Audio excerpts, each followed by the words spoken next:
Many migrants face an invisible wall that prevents them from accessing basic services that are critical for COVID-19 response and recovery.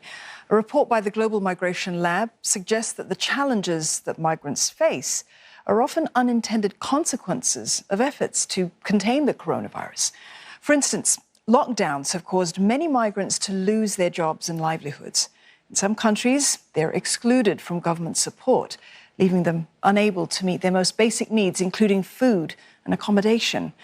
Many migrants also have difficulties accessing COVID-19 related information due to limited internet access, digital literacy, and language barriers. It's also common for migrants to hesitate before seeing a doctor for COVID-19 testing or treatment.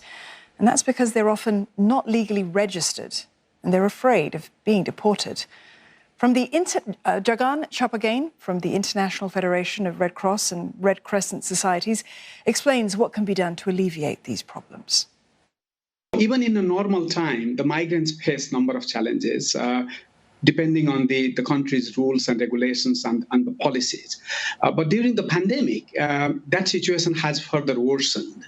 As you know, during the pandemic, to control the virus, many governments put additional lockdown measures and additional control measures. In most of the countries, the policies and the rules did not deliberately exclude the migrants.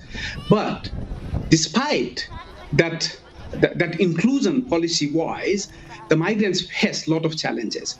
I think the first thing is to recognize that this is an issue, and there isn't this invisible wall. I think that needs to be recognized, and this invisible wall has to be dismantled, and this will not happen by itself. There has to be a deliberate effort from the government to ensure that the right information is provided to the migrants in the language they understand. I think the registration system should be simplified. I think the type of information we ask should not be that they don't trust.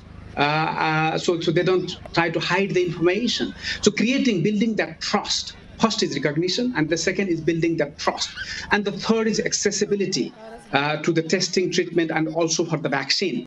This is so important because if we cannot include the migrant population, both in the testing, treatment, and vaccinations, we will not be able to stop this pandemic.